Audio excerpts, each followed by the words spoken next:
सच है विपत्ति जब आती है कायर को ही दहलाती है, सूरमा नहीं विचलित होते, क्षण एक नहीं धीरज खोते, विघ्नों को गले लगाते हैं, कांटों में राह बनाते हैं। मैं प्रधानमंत्री जी को और वित्त मंत्री जी का विशेष आभार व्यक्त करती हूँ बिहार की तरफ से, जिन्होंने बजट के लिए इतनी अच्छी घोषणाएं बिहार के लिए की है। अगर जॉन एफ कैनेडी की एक बात कहें तो वो कहते थे कि American roads are not good because America is rich, but America is rich because American roads are good. मुझे पूरा विश्वास है कि आने वाले समय में बिहार का उदाहरण दिया जाएगा ये सारे शब्दों के लिए। मुझे पूरा विश्वास है कि डबल इंजन की सरकार बिहार को लगातार विकास की ओर लेके जाएगी। सरकार ने बिहार को 26,000 करोड़ रुपए दिए हैं हाईवे डेवलपमेंट के लिए, जिसमें पटना पूर्णिया एक्सप्रेसवे है, बक्सर भागलपुर एक्सप्रेसवे है या बोधगया राजगीर वैशाली दरभंगा एक्सप्रेसवे। इससे बिहार के इंफ्रास्ट्रक्चर को और बल मिलेगा और रोजगार क्रिएट होगा। महोदय, इतनी सारी योजनाएं, 48 लाख करोड़ का बजट, रिकॉर्ड टैक्स कलेक्शन, हर प्रदेश में इंफ्रास्ट्रक्चर प्रोजेक्ट, ये सब सिर्फ इतने 10 साल में ही क्यों हो रहा है? क्योंकि व्यवस्था तो वही है और अधिकारी भी वही है। जो बदला है वो सिर्फ हमारा काम करने का ढंग, क्योंकि हमारे पास नेता भी है, हमारे पास नीति भी है और हमारे पास देश का सेवा करने का नियत भी है। आज जो फाइनेंस बिल आया है वो हमारे देश के लिए एक नया ग्रोथ स्टोरी लिखेगा, क्योंकि हम आज टैक्स टेररिज्म से टैक्स ट्रांसपेरेंसी की ओर बढ़ रहे हैं। अगर फाइनेंस बिल और टैक्सेशन का बात करें तो हमारा टैक्स सिस्टम दुनिया का सबसे बड़ा टैक्स सिस्टम है और हमारे देश की जो अर्थव्यवस्था है वो इस पर निर्भर करती है। टैक्स बेस्ड रिफॉर्म्स किए गए हैं पिछले 10 वर्षों में और हमारा ग्रॉस टैक्स रेवेन्यू जो है वो पिछले वर्ष 34,64,792 करोड़ था और इस वर्ष 38,40,170 करोड़ होने का अनुमान है।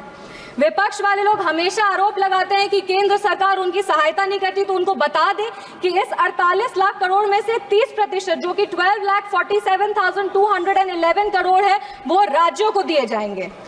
हमारी सरकार की नीतियों के कारण हमारा नेट टैक्स रेवेन्यू जो है वो 2014 में 9 लाख करोड़ था, वो आज बढ़ करके 25 लाख करोड़ है और हमारा tax to GDP ratio record 11.8% पर है। हमारी सरकार ने जीएसटी लगाकर पिछले 70 वर्षों में जो सबसे बड़ा सुधार है वो किया है। जीएसटी कलेक्शन अप्रैल 2024 में 2 लाख करोड़ रुपए का स्तर पार किया है और जीएसटी काउंसिल के गठन के बाद हमारी सरकार ने कोऑपरेटिव फेडरलिज्म को और बल दिया है, एक नया मीनिंग, एक नया डेफिनेशन दिया है। फाइनेंस बिल बहुत ही एक आवश्यक बिल होता है क्योंकि हर सेक्टर्स को इसमें इंसेंटिव देने का काम किया जाता है और जैसा कि हम जानते हैं कि आम आदमी जब बजट का भाषण सुनता है तो सबसे ज़्यादा अगर वो कुछ गौर से सुनता है तो वो हमारे टैक्सेशन प्रपोजल्स को सुनता है। हमें बताते हुए ये बहुत खुशी हो रही है कि हमारी सरकार ने उन्हें निराश नहीं किया है और new tax regime rate structure को रिवाइज करके ऐसा एक टैक्सेशन सिस्टम लाया है जिससे सैलरीड एम्प्लॉय हर साल 17,500 रुपए का इनकम टैक्स सेविंग कर पाएगा। इसका लाभ मध्यम वर्ग के लोगों को और निम्न वर्ग के लोग को सबसे ज्यादा होगा। सरकार द्वारा standard deduction for salaried employees को 50,000 से बढ़ाकर 75,000 रुपए कर दिया गया है और deduction on family pension for pensioners को 15,000 से बढ़ा करके 25,000 कर दिया गया है।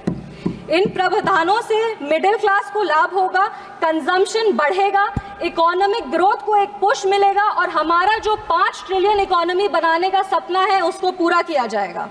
आज भारत स्टार्टअप के क्षेत्र में पूरे विश्व में प्रसिद्ध है और हम ये बता देना चाहते हैं कि भारत आज 3rd लार्जेस्ट स्टार्टअप का एक हब है जिसकी संख्या 1.25 लाख है और 110 यूनिकॉर्न्स हैं। एक बहुत इंटरेस्टिंग फैक्ट मैं सदन के सामने रखना चाहती हूँ कि ये जो रिकग्नाइज स्टार्टअप है उसका 45% टायर 2 और टायर 3 जो सिटीज़ हैं उसमें, मतलब इसका ये मतलब होता है कि सिर्फ बैंगलोर ही नहीं बल्कि हमारे बिहार के बक्सर में या भागलपुर में भी अगर कोई बैठा हुआ हो तो वो भी आज लोगों को रोजगार दे रहे हैं, वो अपने स्टार्टअप के माध्यम से हमारे प्रदेश का विकास कर रहे हैं। इन स्टार्टअप्स को और बढ़ावा देने के लिए एंजल टैक्स को अबॉलिश करने की घोषणा की गई है जो अर्ली स्टेज स्टार्टअप को फंडिंग देने में आसानी होगा और लिटिगेशन कम करेगा और इसका जब अगर लिटिगेशन कम होगा तो फोकस इनोवेशन और ग्रोथ पे होगा। अब हमारे जो छोटे छोटे क्षेत्र है, मेरा क्षेत्र समस्तीपुर है, वैसे सारे जगहों पे भी जोमैटो, स्विगी, अमेजॉन जैसे कंपनीज ऑपरेट करेंगे और वहाँ युवाओं को रोजगार मिलेगा। ईज ऑफ डूइंग बिजनेस के लिए delay in TDS payment up to the due date of filing the TDS statement is proposed to be decriminalised. एक और आंकड़ा रख रहे हैं, टैक्सेशन में सबसे बड़ा हिंड्रेंस लिटिगेशन होता है और हमारा इकोनॉमी का 12 ट्रिलियन रुपए अभी भी टैक्स डिस्प्यूट में फंसा हुआ है, जो जीडीपी का ऑलमोस्ट 6% है। इस बजट में विवाद से विश्वास स्कीम की घोषणा की गई है, जिससे ये सारे जो पेंडिंग इनकम टैक्स डिस्प्यूट्स हैं उसको रिजॉल्व किया जाएगा। To reduce litigation in international taxation and enhance certainty, the government proposes to expand the scope of safe harbor rules and streamline the transfer pricing assessment process. यह finance bill एक तरह का statement है ma'am कि जनता का जो मेहनत का पैसा है उसको सरकार वापस इन्वेस्ट करती है, और जो ये फाइनेंस बिल है वो एक स्टेटमेंट है कि हमारी वित्त मंत्री जी ने जैसा कहा था कि 9 प्राथमिकताएं हैं, वो 9 प्राथमिकताएं जरूर हम लोग अचीव करेंगे और विकसित भारत, विकसित बिहार का एक नया प्रमाण देंगे। ये जो देश है वो रिफॉर्म्स पिछले 10 वर्षों से रिफॉर्म में है और सकारात्मक बदलाव देख रहा है। हमारा देश आज फ्रजाइल 5 इकोनॉमी से टॉप 5 इकोनॉमीज की तरफ बढ़ रहा है और G20 के माध्यम से आज हमारा देश एक ग्लोबल सुपर पावर बन गया है।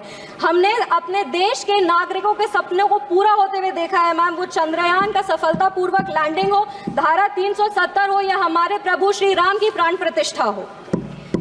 आज हम 5वीं सबसे बड़ी अर्थव्यवस्था बन गए हैं और इसीलिए हमारे सामने जो चुनौती है वो तो है, पर हमारे पास अवसर भी है और हमारे पास एक विजन भी है।